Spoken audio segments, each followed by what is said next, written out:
नमस्कार दोस्तों, आप ये देख सकते हो क्लास 11th के केमिस्ट्री का यह पेपर है और आज के इस वीडियो में इसके 35 ऑब्जेक्टिव मैं आपको बताऊंगा। अगर आपके स्कूल में ये एग्जाम केमिस्ट्री का नहीं हुआ है तो आप लोग इसका आंसर लिख लीजिए और आप अपने एग्जाम में आसानी तरीका से लिख लीजिएगा। तो चलिए यहाँ पे पहला क्वेश्चन आप देख लीजिए। कहा जा रहा है अगर किसी अभिक्रिया के लिए डेल्टा जी का पावर 1 से अधिक हो तो इसमें कौन ऑप्शन सही हो जाएगा। तो एक का राइट आंसर ऑप्शन बी हो जाएगा। एक का राइट आंसर आप लोग वहां पे ऑप्शन बी को भरिएगा। इसके बाद यहाँ पे हम आपको बता देते हैं। देखिए दूसरा आपसे क्वेश्चन पूछा जाएगा, एक उष्मा शोषी अभिक्रिया में स्वतः प्रदर्शित होने के लिए अब क्या चाहिए। डेल्टा जी का मान 0 से छोटा होना चाहिए या फिर 0 से बड़ा होना चाहिए या फिर 0 के बराबर होना चाहिए। तो इसका राइट आंसर आपको हो जाएगा ऑप्शन ए, यानी उष्मा शोषी अभिक्रिया के लिए स्वतः प्रदर्शित होने के लिए आपको जो है डेल्टा जी का मान 0 से कम होना चाहिए। 3 नंबर आपसे क्वेश्चन पूछे जाएंगे, अगर अभिक्रिया समयावस्था में हो तो, ठीक है ना, अगर अभिक्रिया समयावस्था में हो तो क्या होगा। तो अगर अभिक्रिया समयावस्था में होगा तो डेल्टा जो जी का मान है वो 0 होगा। इसका राइट आंसर ऑप्शन ए हो जाएगा। इसके बाद ये 4 नंबर जो क्वेश्चन है, कहा जा रहा है निम्नलिखित में से कौन सही है। इसमें कौन जो चीज है वो सही दिखा रहा है। तो 4 का राइट आंसर ऑप्शन ए हो जाएगा, डेल्टा जी का पावर 0 बराबर -RT/IN के। इसके बाद यहाँ पे 5 नंबर क्वेश्चन है, उष्मा गतिकी का संबंध है। अब उष्मा गतिकी का संबंध किससे है। तो एक निकाय में ऊर्जा परिवर्तन से। ऑप्शन सी इसका राइट हो जाएगा। इसके बाद यहाँ पे देखिए अगला यहाँ पे आपको क्वेश्चन देखने को मिल जाएंगे 6 नंबर, निम्नलिखित में कौन सा विकल्प सही है। इसमें कौन विकल्प आपको सही दिख रहा है। तो ये ऑप्शन ए हो जाएगा, पी का पावर एच बराबर -log H+आयन। इसके बाद यहाँ पे आप देख सकते हो क्लास 10th का क्वेश्चन है, अम्लीय विलयन के लिए पीएच मान कितना होता है। हाँ, तो क्या होता है, 7 से कम होता है। इसका राइट आंसर ऑप्शन बी हो जाएगा, ए नहीं होगा। देखिए बी कहने का मतलब है कि ये 7 से कम, अम्लीय विलयन का पीएच मान 7 से कम होता है। इसके बाद यहाँ पे आप देख सकते हो 8 नंबर क्वेश्चन, निम्नलिखित में कौन समीकरण सही है। इसमें कौन ऐसा समीकरण है जो आपको सही दिख रहा है। तो आप कहिएगा सर ऑप्शन ए, यानी अम्ल और क्षार का पीएच मान मिलाते हैं तो मतलब कि टोटल जो पीएच स्केल होता है वो 14 तक होता है। ऑप्शन ए राइट हो जाएगा। इसके बाद यहाँ पे आप देख सकते हो 9 नंबर क्वेश्चन, एक विस्तीर्ण गुण है। अब एक विस्तीर्ण गुण किसका है, द्रव्यमान का या फिर एंथैल्पी का या फिर ऊर्जा का। तो यहाँ 9 का राइट आंसर ऑप्शन डी हो जाएगा, इनमें से सभी, यानी एक विस्तीर्ण गुण जो है सभी का है। इसके बाद 10वां नंबर क्वेश्चन है, एक आदर्श गैस का तापमान बढ़ जाता है। तापमान गैस का जो होता है कब बढ़ता है, तो वो जो है एंटीबायोटिक संपीड़न में बढ़ता है। ठीक है, एंटीबायोटिक संपीड़न में, एडियाबैटिक हो जाएगा। इसके बाद 11 नंबर क्वेश्चन, अवस्था फलन का एक उदाहरण है। तो अवस्था फलन का उदाहरण यहाँ पे एंथैल्पी है। ऑप्शन ए देखने को मिल जाएंगे। इसके बाद यहाँ अगला क्वेश्चन देखिएगा ध्यान से, यहाँ पर आपसे 12 नंबर क्वेश्चन पूछे जाएंगे, एंट्रोपी का, ठीक है ना, अर्थ क्या होता है। तो एंट्रोपी का जो अर्थ होता है वो यादृच्छिकता होता है। ऑप्शन सी राइट हो जाएगा।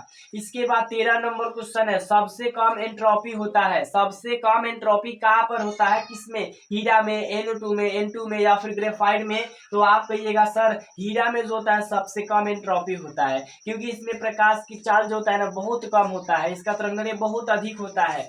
इसके बाद ये आप देख सकते हो 14 नंबर क्वेश्चन, जब दो गैसें के मिलाया जाता है तो एंट्रोपी क्या होता है। तो जब दो गैस को मिलाया जाएगा तो एंट्रोपी जो होता है बढ़ता है। ऑप्शन डी राइट हो जाएगा।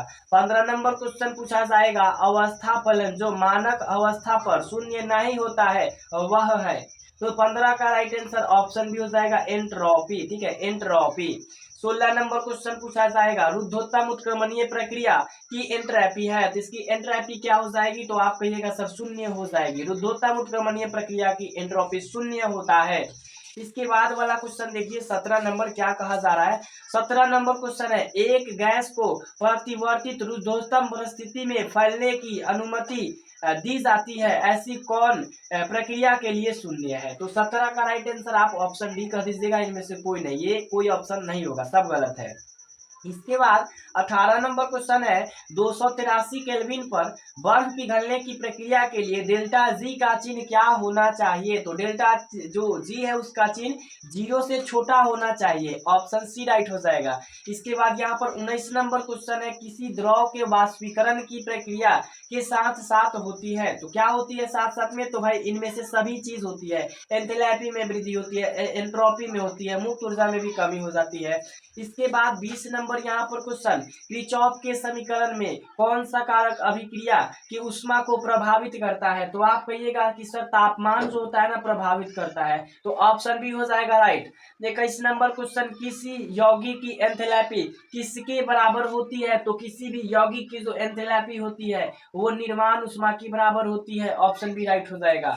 नेक्स्ट यहाँ पे क्वेश्चन आप लोग देखिएगा ध्यान से, यहाँ पर 22 नंबर क्वेश्चन है गठन की मानक एंथैल्पी शून्य है। अब किसके लिए गठन की मानक एंथैल्पी शून्य हो जाएगा, तो इसका राइट आंसर हो जाएगा ग्रेफाइट के लिए, ऑप्शन सी हो जाएगा। 23 नंबर क्वेश्चन है कि एक अणु की आबंधन ऊर्जा होती है। तो एक अणु की जो आबंधन ऊर्जा होती है वो हमेशा के लिए धनात्मक होती है, ऑप्शन बी राइट हो जाएगा। ये इंग्लिश वालों के लिए है। यहाँ पे 24 नंबर क्वेश्चन है किसी अभिक्रिया का एंथैल्पी परिवर्तन निर्भर नहीं करता है। किस पर निर्भर नहीं करता है, तो आप कहिएगा सर विभिन्न मध्यवर्ती अभिक्रिया पर निर्भर नहीं करता है, ऑप्शन सी राइट हो जाएगा। 25 का देख लीजिए एक आदर्श गैस के 3 मोल स्वतः निर्माण में विस्तारित हो गए, किया गया कार्य क्या हो जाएगा। तो भाई किया गया कार्य हो जाएगा शून्य, ऑप्शन सी राइट हो जाएगा। इसके बाद यहाँ पे आइए, चलिए यहाँ पे आ गया हमारा 26 नंबर क्वेश्चन, रुद्धोत्तम प्रक्रिया के लिए कौन सा सही है। तो रुद्धोत्तम प्रक्रिया के लिए अगर बात करें तो Q बराबर 0 होता है, ये सही है, ऑप्शन सी राइट हो जाएगा। यहाँ पे 27 नंबर क्वेश्चन Cl2G2Cl इस प्रक्रिया में डेल्टा H का मान क्या रहेगा, क्या होगा। तो 27 का राइट आंसर ऑप्शन ए धनात्मक हो जाएगा, ऑप्शन ए हो जाएगा। 28 नंबर आपसे क्वेश्चन पूछे जाएंगे कि निम्नलिखित में कौन अष्टक नियम का पालन करता है। तो अष्टक नियम का पालन जो होता है N3 माइनस करता है, ऑप्शन बी राइट हो जाएगा। चलिए 5-6 प्रश्न और है, इसको क्लियर कर लेते हैं। 29 नंबर क्वेश्चन आपसे पूछे जाएंगे कि निम्नलिखित में कौन तत्व अष्टक नियम का पालन कभी भी नहीं करता है। तो इसका राइट आंसर कहिएगा सर हाइड्रोजन कभी भी नहीं करता है, ऑप्शन डी हो जाएगा। 30 नंबर क्वेश्चन पूछे जाएंगे निम्न में से कौन अष्टक नियम का अपवाद नहीं है। तो अष्टक नियम का अपवाद ClO2 नहीं है, ClO2 ऑप्शन डी राइट हो जाएगा। 31 नंबर क्वेश्चन पूछे जाएंगे क्लोरीन एक ऑक्साइड है जो विषम इलेक्ट्रॉनिक अणु है। 31 का राइट आंसर कर दीजिए सर, तो ऑप्शन ए हो जाएगा ClO2, दोनों सेम ही हो जाएगा। इसके बाद यहाँ पे देखिए अगला यहाँ पर 32 नंबर क्वेश्चन है AgCl2 में केंद्रीय परमाणु की संक्रम अवस्था कितनी होती है। तो इसकी संक्रम अवस्था sp होता है, ऑप्शन ए राइट हो जाएगा। इसके बाद 33 नंबर क्वेश्चन AlL3 में केंद्रीय परमाणु की संक्रम अवस्था है, तो संक्रम अवस्था हो जाएगा sp², ऑप्शन सी राइट हो जाएगा। 34 नंबर क्वेश्चन है C3O2 में कार्बन की प्रसंकरण अवस्था कितनी है। तो इसकी प्रसंकरण अवस्था sp/q, 34 का राइट आंसर नहीं ऑप्शन बी हो जाएगा sp, ठीक है sp हो जाएगा, मिस्टेक हो गया।